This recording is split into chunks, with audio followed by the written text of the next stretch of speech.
格萨尔王是谁呢？他半人半神，被称为西藏的孙悟空。格萨尔王传呢，是一部藏族人民集体创作的英雄史诗，早在公元7世纪前呢，就已经开始流传在藏区了。这部史诗其内容呢浩瀚，体制庞大，由梦传神兽的说唱艺人呢来演唱。世界上最长的史诗呢，就是《格萨尔王传》，它共有200多部，2000多万字，其字数呢远超过了世界几大著名的史诗的总和。比如说印度的《罗摩衍那》仅有4万多行，而世界上唯一的活史诗呢，就是《格萨尔王传》。至今仍有上百位民间艺人在青海、西藏、四川、内蒙古等地传唱这位英雄史诗。神奇的是，所传唱的艺人呢，都为梦传神兽，连唱3天3夜不绝，令人惊叹。让我们进入今天的故事《格萨尔王传》。Hello， 大家好，我是宇哥。Hello， 大家好，小唐。而研究者就认为呢，格萨尔王出生于公元1038年，死于公元1119年，享年81岁，距今呢已经1000多年了。史诗中说格萨尔王的出生之地呢，在四川的甘孜州。据传说呢，在很久很久以前天灾人祸遍及整个藏区，妖魔鬼怪横行，而黎民百姓呢惨遭毒害。大慈大悲的观世音菩萨呢，为了普度众生，脱离苦海向白梵天王呢请求派天神之子下凡降魔。而神子顿珠嘎布呢，就发愿投胎人间，到藏区去扶助百姓，惩除妖魔。此时呢，在凡间，天神已经安排好了龙女梅朵纳则呢，就嫁给了领嘎贵族森伦，作为了神子之母。顿珠嘎布出生之后呢，取名为觉如，因系天神之子呢，生来具有非凡的本领。他的叔父呢，妄图篡权称王，因此百般的陷害觉如母子。觉如自幼家贫，以放牧为生。他小时候呢就有雄心壮志，但总有人希望他不好，那就是他的叔父了，也就是他的亲舅舅，是代表母系的一方。因为在古代呢，母系并不能够成为一个地方的王，王必须是父系。但是父系一方呢没有真正成为王的时候呢，他的舅舅呢就可以操纵这个家族的命运。所以对于少年的格萨尔呢，他的舅舅呢是百般的打压。在困难中长大的觉如呢，以天神赐予的神力和众神的帮助呢，不断的降妖伏魔，为民除害。在他15岁那一年，部落以王位和美女朱母为赌注的赛马大会上呢，觉如战胜了叔叔和邻国的众将领呢，一举夺魁，就登上了邻国国王的宝座，娶了朱母为妻，并正式的取名为世界雄狮大王格萨尔洛布占堆。从此统领邻国，开始了他征战四方的历程。格萨尔王一生降妖伏魔，除暴安良，南征北战，统一了大小150多个部落，邻国领土呢最终归为一统。所以格萨尔王的一生呢，充满着与邪魔势力的斗争和惊涛骇浪。为了铲除人间的祸乱和弱肉强食的不合理的现象呢，他受命降临凡间，镇压了食人的妖魔，驱逐了掠夺百姓的侵略者，并和他的叔父呢叛国投敌的奸贼展开了毫不妥协的斗争，最终赢得了部落的自由和和平与幸福。格萨尔呢是古代藏族人民的英雄，他降妖除魔，造福藏族人民的光辉业绩呢，早在10到11世纪就在西藏、青海、四川、云南、甘肃等地民间广为流传。现在呢，依然有人怀念歌颂着这位民族的英雄。至今呢，在智渠乡境内呢，有格萨尔王小时候降服园灵魔并用其缝制的皮袄的地方，还有朱母编织纺线用的石板。在香鹅绒有一块重200斤左右的磨刀石呢，人们称其为格萨尔磨刀石。自古以来，但凡是男人路过此地必定抽出腰刀，用心去在上面磨一磨，而且用尽全身的力气要把它抬起来，看看谁的运气最好。因为格萨尔王当年呢，左手托住这块磨刀石右手进行磨刀，从此呢，人们世代相传，至今呢，仍然有人在用这一块石头来磨刀。那么几个世纪以来呢，格萨尔王传在说唱艺人的演绎中不断的发展和添加，以口耳相传的方式传承，并不断的进行了新的创作。但不管怎么样呢，都是由口头的曲艺说唱的形式来进行表演乃至于创作的。所以说，说唱艺人呢是格萨尔王传的传承和发展的最重要的载体。由于史诗的内容的丰富，西藏的一个村里呢，有一位老者呢，他说你要打听格萨尔王的事情这里一般人都不懂，你可以到河边去找一个放羊的老太太，因为她呢天赋异禀，会讲格萨尔王。于是呢，在河边就看到了一个放羊的老太太，格萨尔王的史诗了。他收集了大量的奇异的石头，每一块石头在他的眼中都象征着一个格萨尔王史诗中的人物或者是故事。对着他们呢，他就能轻松地唱出格萨尔王优美的史诗。而在昌都江达县呢，也有一个叫做扎巴森格的艺人，他说唱的时候手里呢必须也拿着一张纸，只要这个纸在手上，他就可以说唱。可问题是他也是个文盲，而且有的时候呢，他手上的纸张就相当于是一张白纸，空空的纸上一个字没有，但是只要他象征性的拿起了这张纸呢，就像是做了什么仪式一样，做一个动作，仿佛立刻能够看见文字，看懂文字之后呢，他就可以大段大段的说唱了。这手里的纸呢，就像是一种神奇的道具而已。还有的说唱艺人呢是用帽子来演绎的，在他说唱之前呢，他首先会介绍一下自己的帽子，比如说这个帽子的形状有什么寓意之类的，然后再把这个帽子往头上一戴。同样神奇的是，这个帽子好像有什么东西一样，只要他一戴上，那些故事呢就浮现在这个说唱艺人的脑海里，然后呢他就可以正式的说唱。只要戴在头上，这个人的思维好像就是变成了另外一个人一样。当然了，这白纸和帽子都是演绎中必须用到的道具而已。还有一位说唱艺人很神奇啊，他使用的是一面铜镜。在西藏的昌都地区呢，有一位叫做卡查扎巴的艺人，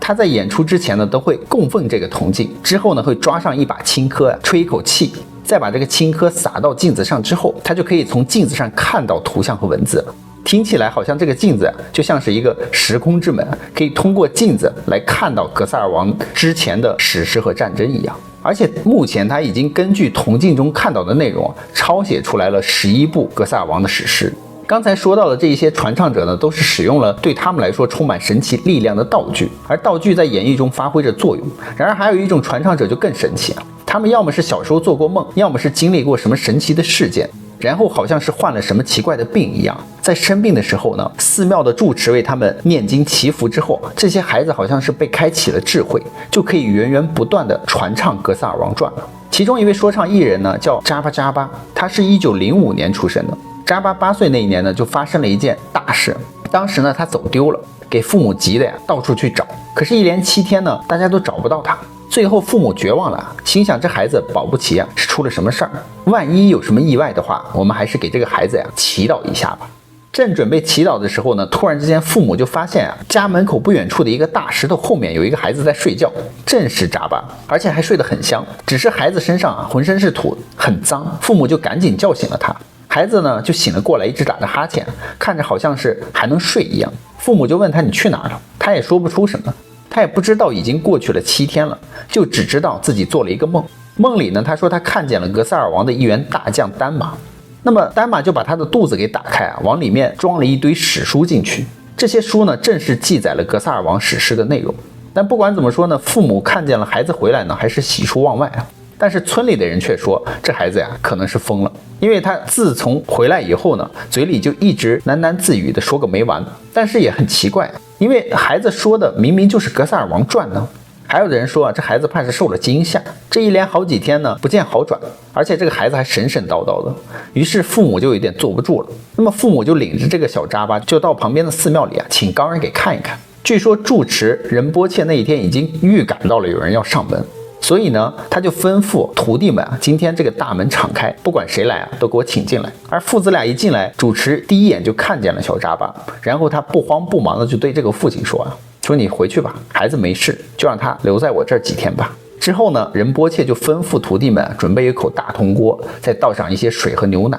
然后就让这个小扎巴呢进去沐浴。高僧呢就在旁边念经祈福。过了3天呢，又做了同样一件事情。果然几天之后呢，扎巴真的就好了起来，他可以控制自己的说唱。好了之后呢，扎巴就回家了。又过了一阵子啊，这个高人主持就来到了扎巴家里，他就叮嘱扎巴的妈妈说，你可得好好的养育他，不要让他碰到任何的脏东西，也不要被晦气污染了，让他永远干干净净。他说你的儿子呀，比一座金山还要宝贵。回到家中的，无论是在家乡的时候，还是在任何地方呢，扎巴一直都可以从容流利的说唱几万字的格萨尔王传。而最年轻的格萨尔王史诗传唱艺人是一位叫做斯塔多吉的90后，他生活在昌都的边坝县，属于格鲁派，并不崇拜格萨尔王。他也从未听过格萨尔王的故事，整日跟目不识丁的母亲过着普通的游牧生活。然而9岁的那一年，一个神奇的梦境突然降临啊！醒来之后呢，斯塔多吉竟然控制不住地唱起了格萨尔王传了。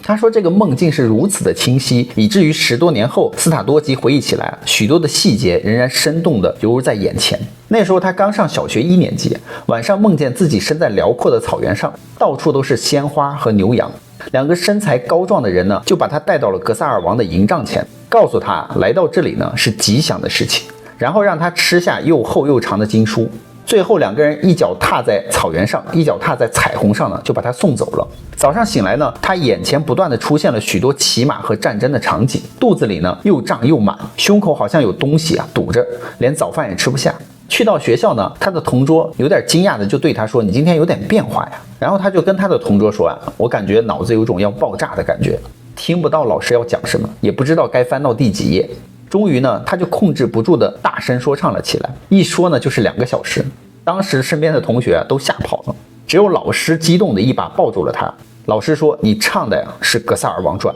斯塔多吉平常与周围的藏族小伙子并无区别，但是一旦说唱起格萨尔王的章节呢，他就双目微闭，情绪饱满，化身成为一个又一个形象鲜活的史诗人物，仿佛进入了另外一个世界。他曾去一个地方连续说唱了2天2夜，感觉只过了1个小时，不觉得口渴也不觉得饿。而说唱的时候，他可以看到波澜壮阔的战场，连人物的表情服饰都清清楚楚，好像自己就是其中的一员。而且一开始呢就停不住了，别人想打断只能狠狠地掐他的手臂。所以从9岁到至今呢，他被人请去说唱过无数场，手臂上呢也留下了斑斑点点的痕迹。更令人不可思议的是，斯塔多吉的说唱带给人无限的美好和享受，他本人却完全不知道自己在说唱什么内容，他只能让旁人呢把自己说唱的声音给录下来。有时候呢，有时间他自己就听这个声音，他自己说仿佛感觉不是我自己在说，好像呢是有人进到了我的身体里一样。最后呢，我们再从科学的角度来分析呢，说唱艺人通过做梦就获得了知识，明显是通过了精神方面、意识方面的沟通啊，这就像是集体潜意识啊。因为集体潜意识是荣格分析心理学的术语，指人类祖先在进化的过程中呢，集体经验的心理底层的精神沉积物，处于人类精神的最底层，为人类所普遍拥有的，在个体的一生中呢，从未被意识到，经由遗传来获得，由全部的本能以及相关的原型组成，是本能在人的精神中存在的形式，决定人的行为和未来倾向的可能性。虽然处于意识的最底层呢，但无时不在寻找表现。若其内容被意识同化呢，则会通过艺术幻象表现出来。而人类个体的意识可能就像是一个 U 盘，集体潜意识呢，则是电脑的储存器。之前看过很多例子有人大病或者是头脑受到撞击之后突然就会讲很多外语，突然掌握了某种技能，在某些方面呢成为天才。那么传唱诗人呢，有可能就是接受到了集体潜意识而下载到了格萨尔王这部分内容。只要一说唱格萨尔王，他就成为了另一个人，他原本的意识不在了，新的意识呢就占据了他来讲故事了。格萨尔王传的传唱艺人呢，不是师徒或者是父子传承，他们认为说唱史诗的本领全凭缘分，是靠神启迪的。一代又一代的说唱艺人都是与格萨尔王的梦境有关的，所以他们才可以毫不费力地唱出万字的传奇故事。高尔基说得好他说只有集体的力量才能使史诗不可超越。而格萨尔王呢，是千百个说唱艺人在不同的时间用不同的手法精心创作的巨著，可以说他们大多都是不识字的作家，他们的成就呢令人惊叹，他们的著作必将代代传颂。好了，格萨尔王传呢，宇哥就讲完了。好了，我们今天的视频就到这。喜欢我们频道的朋友，欢迎在下方留言与我们互动哦。别忘了订阅关注宇哥小唐的频道哦，拜拜。拜拜。